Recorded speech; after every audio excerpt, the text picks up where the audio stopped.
Hi everyone, welcome back to my channel Chem Talks by Pooja Malik. In today's video, we are going to discuss the topic thermodynamic and kinetic aspects of transition metal complexes. जैसा कि हमने एक last video में discuss किया था topic, जिसके अंदर हमने ट्रांजिशन मेटल कॉम्प्लेक्सेस के इलेक्ट्रॉनिक स्पेक्ट्रा से रिलेटेड टॉपिक को स्टडी भी किया था एंड नेक्स्ट वीडियो में उसके प्रीवियस ईयर क्वेश्चंस को डिस्कस भी किया था. अगर आपको वो स्टडी करना है तो उसका लिंक आपको डिस्क्रिप्शन में मिल जाएगा. एंड उसी तरह से हम इस यूनिट में डिस्कस करेंगे एमडीयू में आए हुए प्रीवियस ईयर क्वेश्चंस जो कि बीएससी थर्ड ईयर के इस टॉपिक से पूछे गए हैं, that is thermodynamic and kinetic aspects of transition metal complexes. So kindly watch the video and subscribe to my channel. अगर आपको वीडियो अच्छा लगता है, यूजफुल लगता है, please give it a like. Now let's start. Define trans effect and trans directing effect. Give example to elaborate. So ये first question है जो प्रीवियस ईयर में पूछा गया है एमडीयू के. उसने क्या पूछा, ट्रांस इफेक्ट बताओ, ट्रांस डायरेक्टिंग इफेक्ट बताओ एंड एग्जाम्पल दो. इसमें आप इसी ऑर्डर में करोगे. सबसे पहले आप ट्रांस इफेक्ट होता क्या है वो एक्सप्लेन करोगे. देन ट्रांस डायरेक्टिंग इफेक्ट क्या होता है, ट्रांस डायरेक्टिंग लीगेंड्स क्या होते हैं उसके बारे में बताओगे. आप ट्रांस सीरीज में कुछ लीगेंड्स का एग्जाम्पल भी दे सकते हो. एंड देन आप एक एग्जाम्पल के थ्रू एक्सप्लेन करोगे कि किसी कॉम्प्लेक्स में कब ये रिप्लेसमेंट हुआ एंड ट्रांस इफेक्ट शो हुआ. ओके जी. ट्रांस इफेक्ट होता क्या है, देखो, जो लीगेंड प्रेजेंट है एक कॉम्प्लेक्स में, अगर वो ये डिटरमाइन कर सकता है कि उसकी ट्रांस पोजीशन पे कौन सा लीगेंड आएगा, यानी कि जो इनकमिंग न्यूक्लियोफाइल एज लीगेंड आ रहा है, अगर वो डिटरमाइन कर सकता है कि वो जो इनकमिंग ग्रुप है वो उसकी ट्रांस पोजीशन पे आएगा, उसी को हम ट्रांस इफेक्ट बोलते हैं. That is the power of a ligand to direct incoming groups during substitution to its trans position is known as trans effect. अब जो ये लीगेंड्स ट्रांस इफेक्ट शो करते हैं उन्हीं को हम क्या बोलते हैं, ट्रांस डायरेक्टिंग लीगेंड. एंड इसी इफेक्ट को हम क्या बोलते हैं, ट्रांस डायरेक्टिंग इफेक्ट. ये एक लीगेंड की प्रॉपर्टी है जो ट्रांस डायरेक्टिंग इफेक्ट है. जो ट्रांस डायरेक्टिंग इफेक्ट होता है वो पाई बॉन्डिंग एबिलिटी से भी इफेक्ट होता है लीगेंड्स की. फॉर एग्जांपल अगर कोई लीगेंड है जैसे CN- CO, इनकी पाई बॉन्डिंग एबिलिटी बहुत अच्छी होती है, ठीक है, तो ये अच्छी तरह से ट्रांस इफेक्ट शो करेंगे. एंड ऐसे ही और भी कई सारे फैक्टर्स के बेसिस पे हमने लीगेंड को एक ट्रांस डायरेक्टिंग सीरीज में अरेंज किया, जिसमें हमने मेंशन किया कि भाई किस लीगेंड का ट्रांस इफेक्ट ज्यादा है एंड किसका कम है. फॉर एग्जांपल CN- का ज्यादा होता है CO से, NO का ज्यादा होता है Br- से, Cl- का ज्यादा होता है NH2 से, NH3 का इफेक्ट ज्यादा होता है H2 से, Cl- का इफेक्ट ज्यादा होता है NH3 से. तो इसी बेसिस पे उनको अरेंज किया गया एक सीरीज में. अब एक एग्जाम्पल से समझते हैं कि ट्रांस इफेक्ट हुआ कैसे. देखो, फर्स्ट एग्जाम्पल जो इसमें विजिबल है PtCl4 2- का है. इसके अंदर हम Cl- आयन को रिप्लेस करेंगे बाय NH3. देखते हैं प्रोडक्ट क्या बनता है. पहला कॉम्प्लेक्स क्या है, PtCl4 2-. अब जब इसमें एक NH3 आएगा तो एक Cl रिप्लेस होगा. क्योंकि चारों Cl अभी इक्विवेलेंट है तो किसी भी पोजीशन से रिप्लेसमेंट हो सकता है, इट डजंट चेंज एनीथिंग. चारों में से किसी भी एक क्लोरीन की जगह निकल जाएगा और क्या आ जाएगा, NH3. अब जब हम दोबारा रिप्लेसमेंट कराएंगे NH3 आएगा और Cl- निकलेगा. तो अब कहाँ आएगा, देखो, NH3 तो हमने अभी ऐड किया, बाकी देखो 3 Cl है, उनमें से कौन डिटरमाइन करेगा. रीजन जो Cl है उसका ट्रांस इफेक्ट ज्यादा है एज कंपेयर टू NH3, ठीक है. तो दो तरह से यहाँ पे प्रोडक्ट पॉसिबल है, या तो जो NH3 के सामने वाला Cl है, ठीक है, वो निकल सकता है, या फिर जो बाकी दोनों Cl है उन Cl में से किसी एक के सामने NH3 आ सकता है. तो जो फर्स्ट प्रोडक्ट है वो देखो वो कैसे बना. अगर हमने Cl के सामने वाले Cl को रिप्लेस कर दिया, NH3 लग गया, ठीक है. अगर दूसरे प्रोडक्ट देखें उसमें क्या हुआ, NH3 के जो सामने वाला Cl है वो हट गया और NH3 सामने सामने आ गए.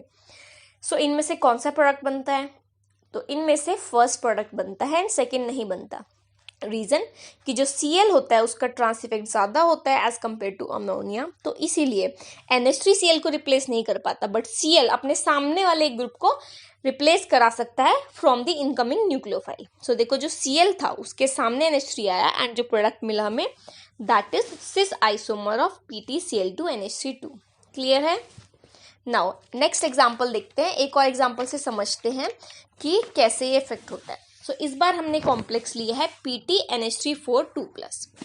इसमें NH3 को हटा के हम Cl लेके आएंगे. देखो, चारों NH3 इक्वल हैं तो अभी कहीं भी हो सकता है रिप्लेसमेंट.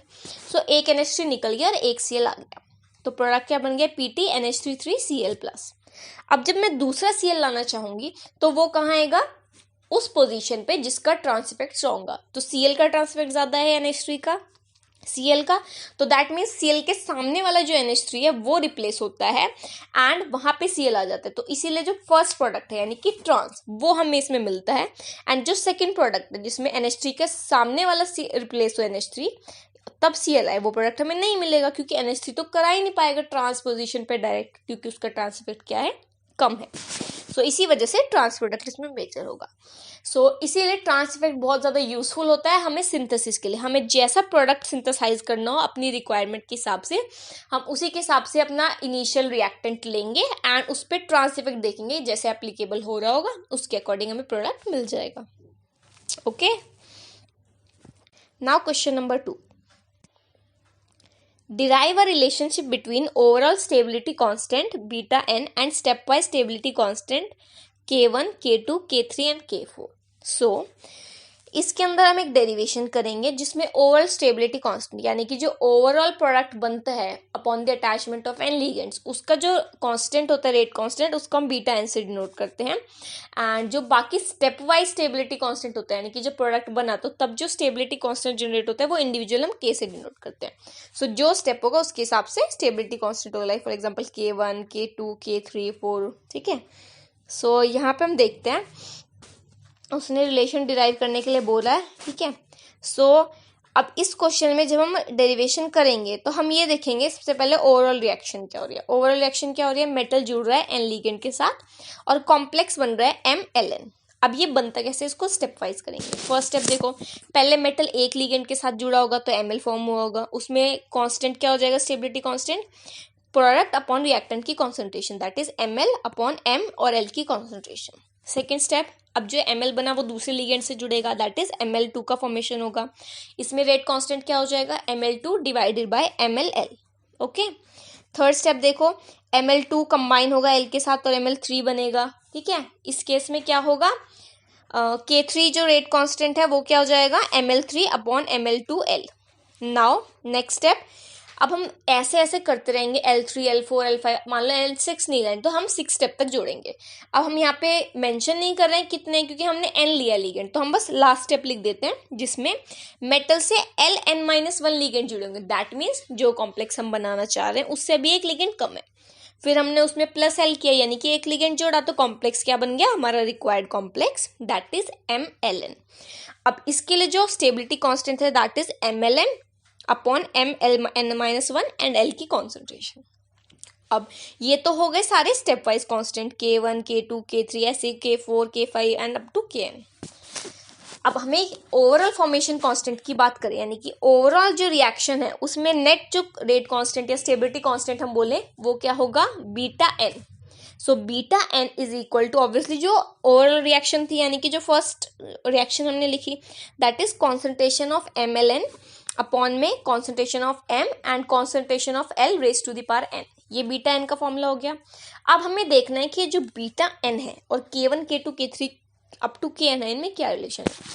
सो हम सिंपली क्या करेंगे, K1, K2, K3, Kn को मल्टीप्लाई करेंगे।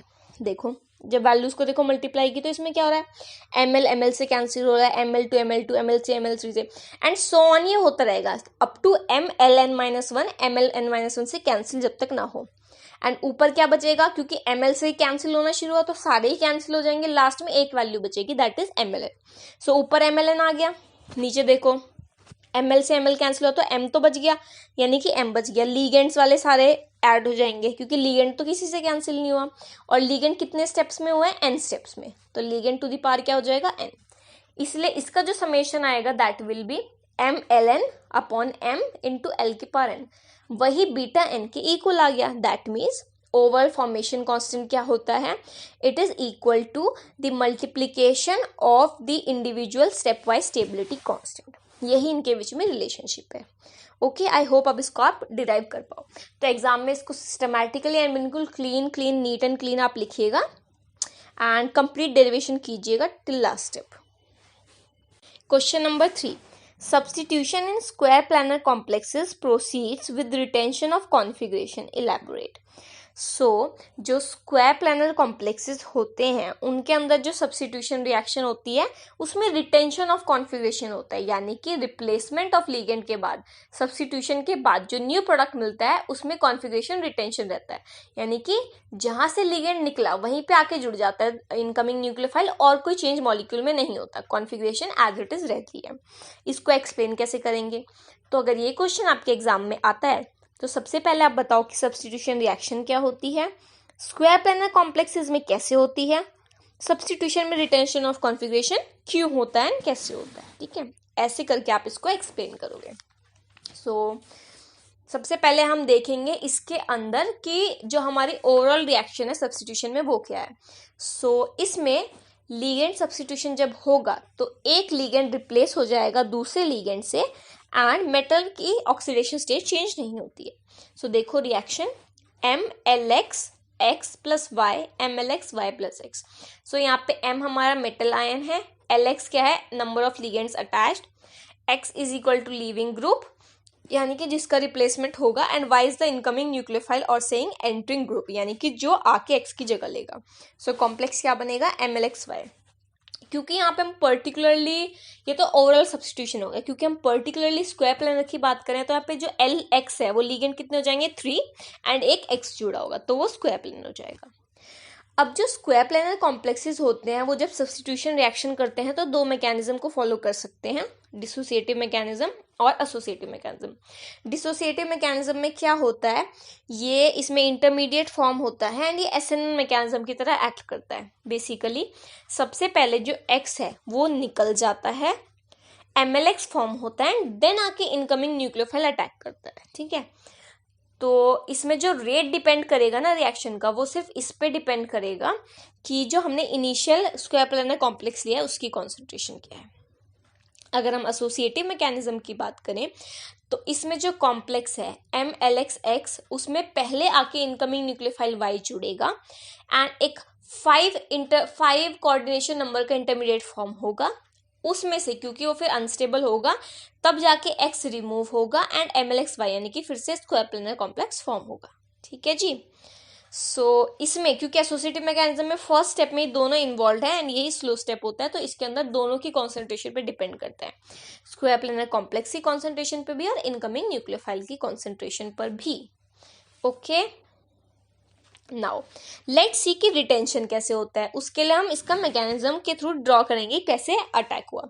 सबसे पहले देखो, ये प्लैटिनम का हमने एग्जांपल लिया, उससे 3 लिगेंड जुड़े हुए हैं, एक X लिगेंड जुड़ा हुआ है। जब इनकमिंग न्यूक्लियोफाइल Y आएगा तो सबसे पहले वो एसोसिएटिव मैकेनिज्म के थ्रू यहाँ पे आकर जुड़ जाएगा एंड 5 कोऑर्डिनेटेड स्पीशीज फॉर्म होगी। ठीक है, जो 5 कोऑर्डिनेटेड स्पीशीज इसमें फॉर्म होती है वो फिर उसमें से X निकल जाता है यानी कि लीविंग ग्रुप निकल जाता है एंड वापस स्क्वायर प्लानर ज्योमेट्री बन जाती है एंड इसमें कॉन्फिगरेशन एज इट इज रहती है। इसको आप मेंशन कर सकते हो as initial attack by the entering group at a square planar complex platinum 2 center is from above and below the plane. Nucleophile Y then coordinates to give a trigonal bipyramidal intermediate species which loses X, that is leaving group with retention of configuration. Okay. Question number 4.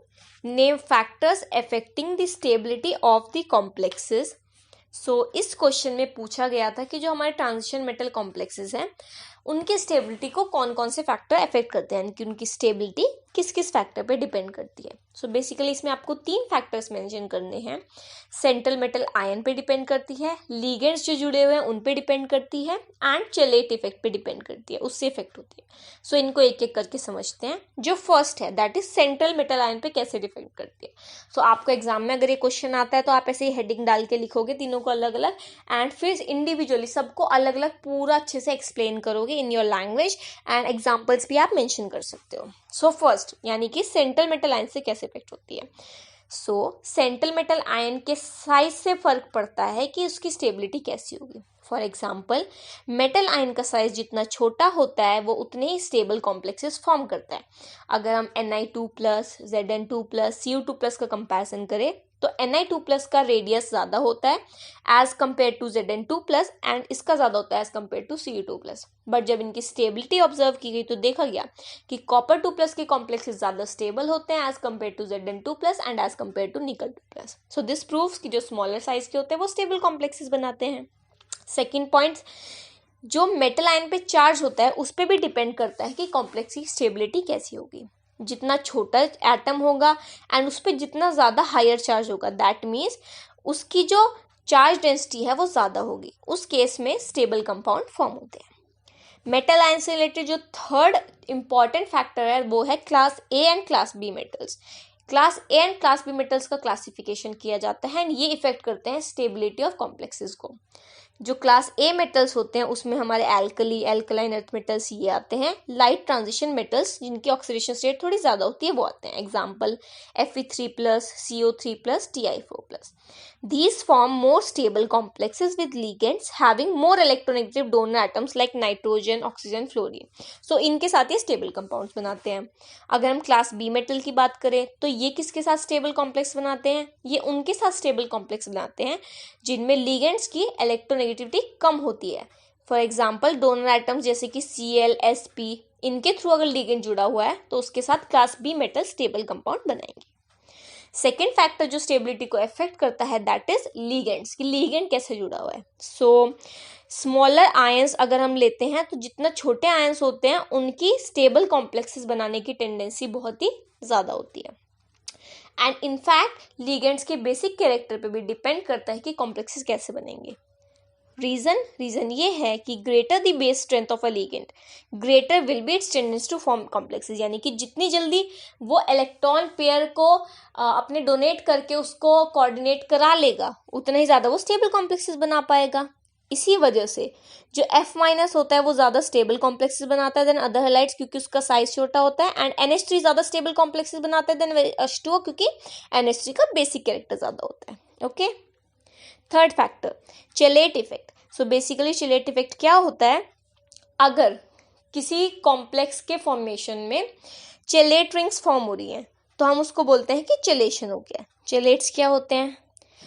Chelates are cyclic compounds that are formed when a ligand binds the central metal atom or ion through two or more donor atoms of a ligand. That is, अगर कहीं पे complex का formation हो रहा है and जो ligand है वो मेटल से जब जुड़ रहा है तो दो या दो से ज़्यादा डोनर एटम्स के थ्रू जुड़ रहा है तो वहाँ पे बेसिकली रिंग्स का फॉर्मेशन हो जाता है। उन रिंग्स को हम चेलेट्स बोलते हैं एंड ऐसे लिगेंड को हम बोलते हैं चेलेटिंग लिगेंड। सो बेसिकली उनकी ही प्रेजेंस में चेलेशन होता है एंड ये ऑब्जर्व किया गया कि ऐसे कॉम्प्लेक्सेस जिनमें मल्टीडेंटेड लिगेंड्स की हेल्प से वो बनते हैं, जैसे कि इथाइलिन डायमीन हो गया, EDTA हो गया, जिन कॉम्प्लेक्सेस में ये इन्वॉल्व होते हैं वो ज़्यादा स्टेबल पाए गए। ठीक है, क्योंकि इससे स्टेबिलिटी क्या हो जाती है? इंक्रीज हो जाती है। जितना ज़्यादा चेलेटेड कॉम्प्लेक्स में जितनी ज़्यादा रिंग्स प्रेजेंट होती है उतनी ही ज़्यादा उसकी स्टेबिलिटी इंक्रीज हो जाती है। फॉर एग्जाम्पल आप ये देखो, Cu3En2+ has greater stability then CuEn22+। इसका रीज़न क्या है?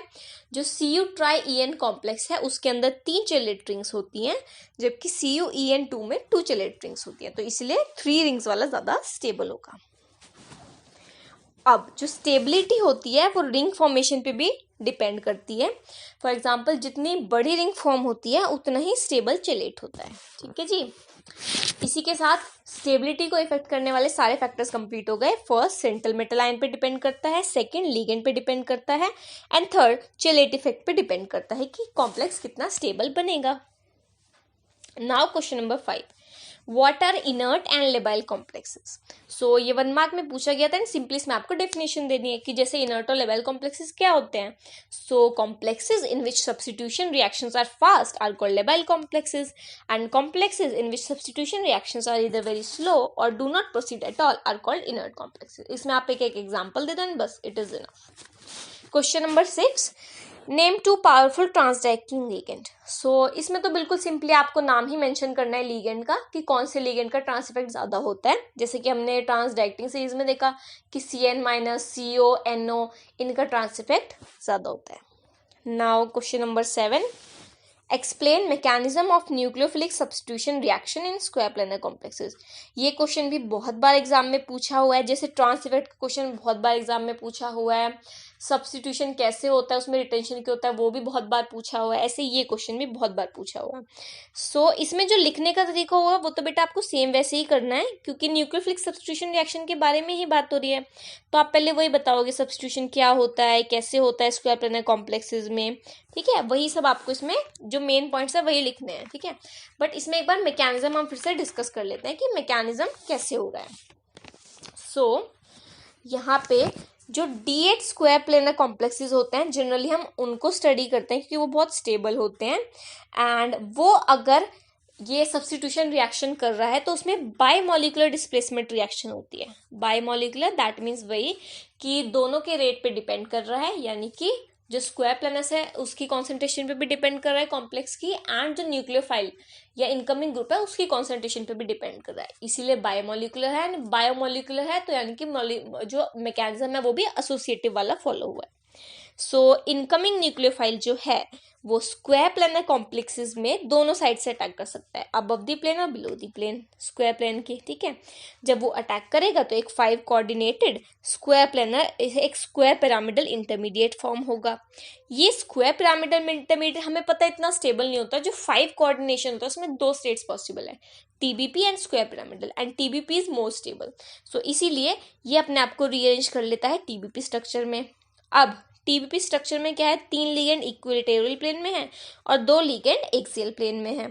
अब क्योंकि ऑब्वियसली प्लैटिनम है तो वो स्क्वायर प्लेनर कॉम्प्लेक्स उसके ज्यादा स्टेबल होते हैं because it is in +2 oxidation state, and D8 उसमें स्क्वायर प्लेनर ज्यादा स्टेबल होते हैं। सो इसीलिए इसमें लीविंग ग्रुप अब धीरे धीरे निकलेगा एंड जो प्रोडक्ट मिलेगा वो वापस स्क्वायर प्लेनर मिलता है एंड X की जगह पे Y आ जाता है, तो इसलिए कॉन्फिगरेशन में रिटेंशन भी रहता है।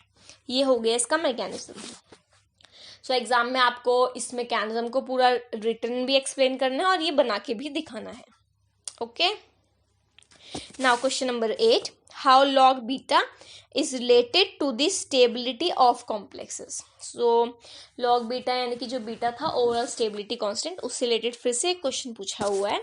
इसमें पूछा हुआ है कि भाई ये स्टेबिलिटी को कैसे इफेक्ट करता है, log बीटा। सो बीटा से हम log बीटा कैलकुलेट करेंगे। बीटा का फॉर्मूला क्या था, K1 into K2 into K3 into Kn। सो log बीटा क्या हो जाएगा, log K1 plus log K2 plus log K3 plus log Kn, क्योंकि हमें पता है log क्या होता है, जब मल्टीप्लाई हो रहे होते हैं कोई नंबर हम उसका log करते हैं तो log में वो प्लस हो जाता है। जैसे log AB क्या होता है, log A plus log B, उसी तरह से सबके आगे log लग गया और सबका एडिशन हो गया।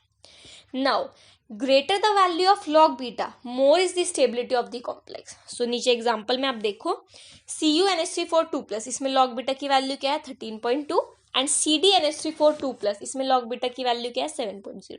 सो ऊपर वाले कॉम्प्लेक्स में log बीटा की वैल्यू ज्यादा है तो ये वाला कॉम्प्लेक्स ज्यादा स्टेबल होता है। सो इससे आप एक्सप्लेन कर सकते हो कि log बीटा की वैल्यू से हमें पता लगता है कि स्टेबलर कॉम्प्लेक्स कौन सा है।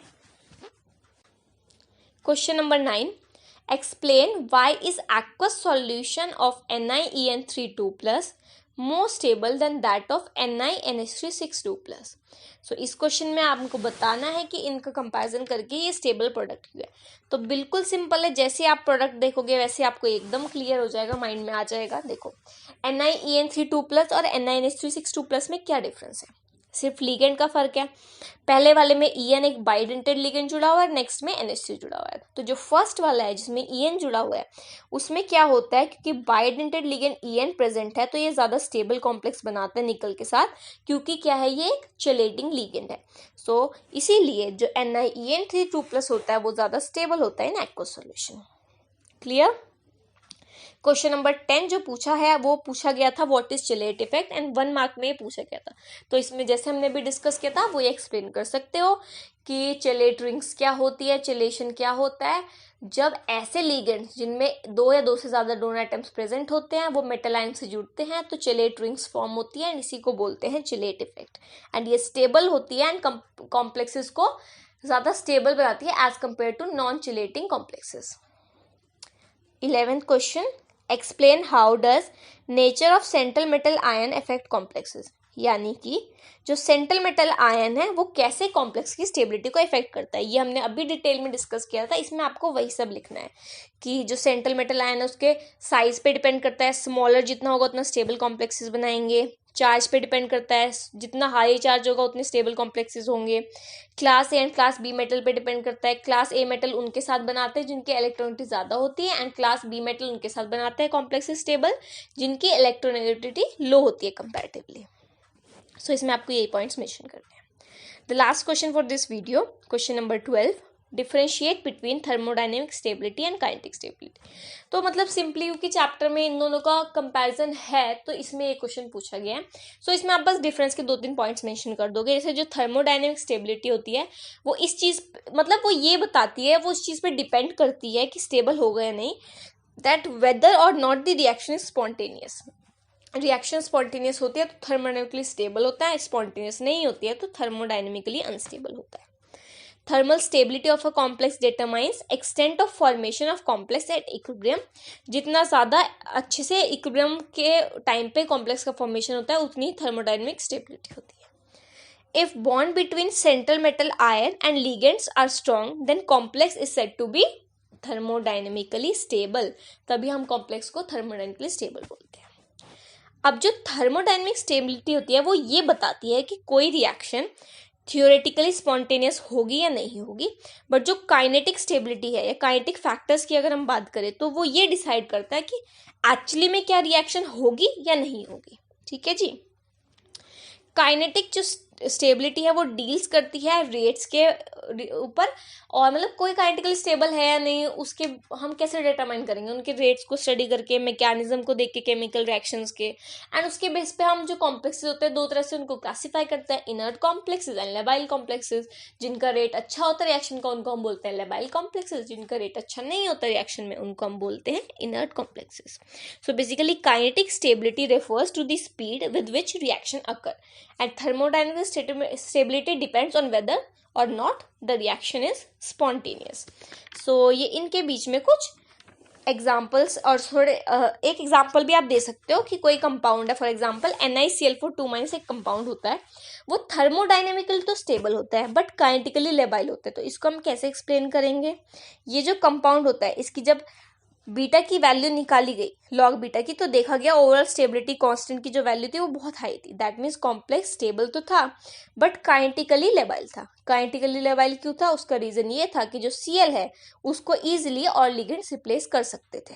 ठीक है जी। सो इस तरह से आप बता सकते हो कि काइनेटिक स्टेबिलिटी और थर्मल स्टेबिलिटी में क्या डिफरेंसेस होते हैं। So these are all the questions of MDU previous year papers, ठीक है, जो पूछे गए हैं। एंड इसके अलावा अगर आपको किसी भी टॉपिक में प्रॉब्लम आती है या कोई क्वेश्चन आपको मिलता है जो सॉल्व नहीं हो रहा, so please mention it in the comment section.